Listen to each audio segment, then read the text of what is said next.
Welcome back to the Pacific Coast Model Works YouTube channel. Hey, if you were with me for the last episode, you saw me texture and topsoil this little strip along the front of my railroad. Well, today we're going to do static grass, and I have 10 tips that should help you do a better job of applying static grass. When it's done right, static grass looks great. Done poorly, doesn't look so good. It can also be a miserable thing to do. So hopefully these 10 tips are going to get you going and help you do a better job with static grass. Hey, if you didn't watch the last episode, you might want to check that one out. Also, if you haven't yet subscribed, go ahead and subscribe to the channel, ring the bell, get the notifications. I think it's time for us to do some static grass.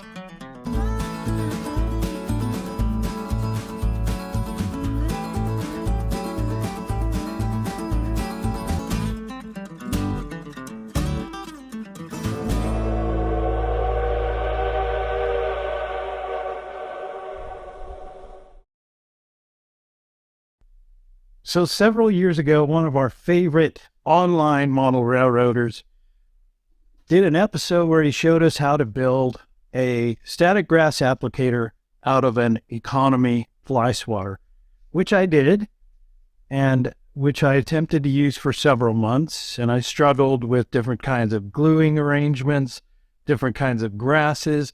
I did all kinds of things to try and make it work. And guess what? This never worked well, which was sad because it was a great idea and I thought I could get away with something cheap. Well, after all that frustration, I went out and actually purchased a commercial static grass applicator, and that is tip number 1. Get yourself a good quality applicator. Now, I know a lot of you are probably still using the fly swatter and you're probably defending it right now saying, I don't need to spend all the money on that. Well, let me tell you, if you haven't used one of these, you don't know what you're missing. The fly swatter doesn't hold a candle to this. But here's an important point.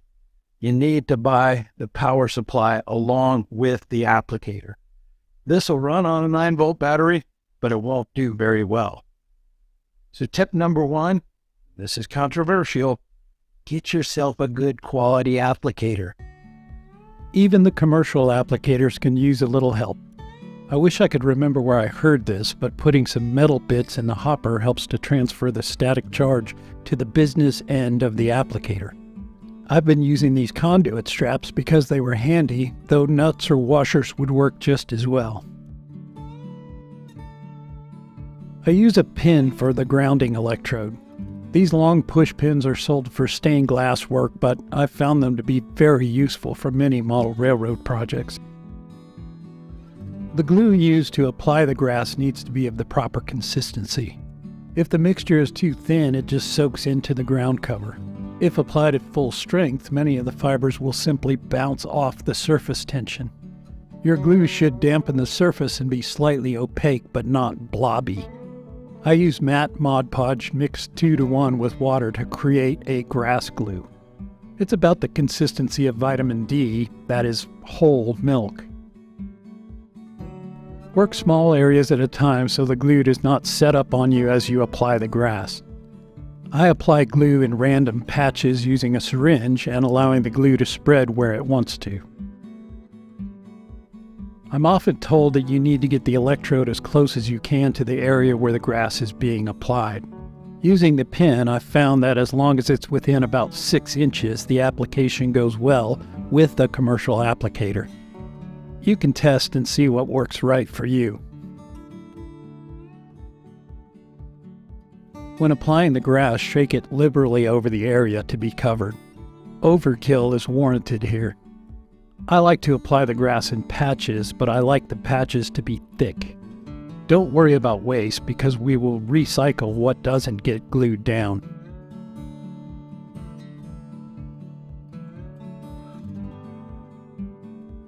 These try-on socks are super cheap per gross and are handy for all kinds of hobby projects. Do yourself a favor and buy a box. Place the try-on sock on the end of your vacuum hose and secure it with a rubber band to capture excess grass that gets vacuumed up. Most folks don't know it, but vacuuming is part of the static grass process. Right after you apply the grass, run the vacuum over the application just high enough to make the fibers stand up, but not close enough to disturb the standing ones.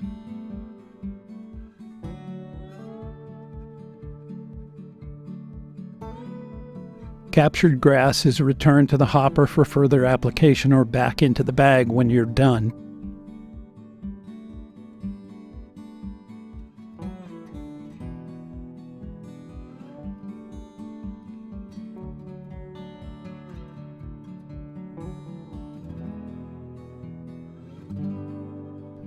Once the application dries, vacuum over it once again without the stocking to pick up any loose or laying grass in the area.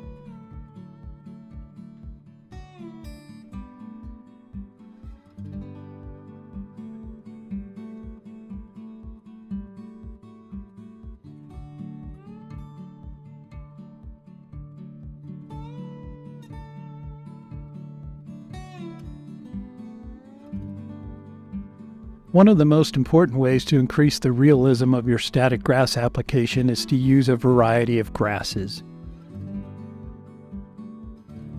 I usually start with the shorter 2mm grasses. Keep in mind that I'm modeling Northern California in September. It's an arid environment and I use a lot of dead grasses. In subsequent applications, I add medium and long grasses and grasses of varying colors. A lot of people pre-mix the grass fibers, but I prefer to apply the grass varieties one at a time, allowing each to dry completely between applications. This keeps me from using the same mix over wide areas and having bags full of mixed grasses that I can't identify.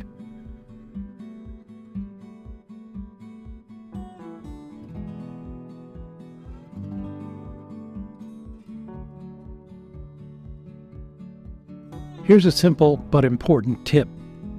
Most static grass is sold in bags with labels stapled on. Once the label comes off, it's easy to lose track of what you're using or have on hand. Write the manufacturer part number and the length on the bag so you know what to reorder when you run out.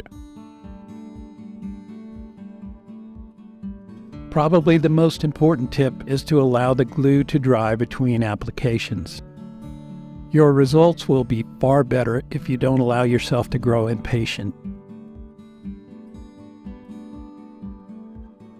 You can detail a scene with grass clumps created by placing glue dabs on wax paper and applying static grass on a cookie sheet.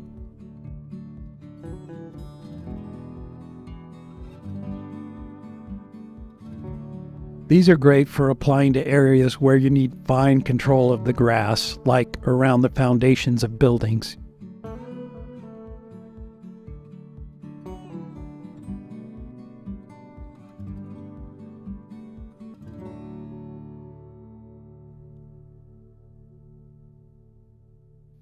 Well, I'm pretty happy with the way it turned out. It's great to see this edge of the layout all cleaned up and scenic and looking good. Don't forget that in the description below, I've got links to the tools and materials that I used in today's tutorial. Until I see you next time, this is Scott Forbes saying, happy modeling.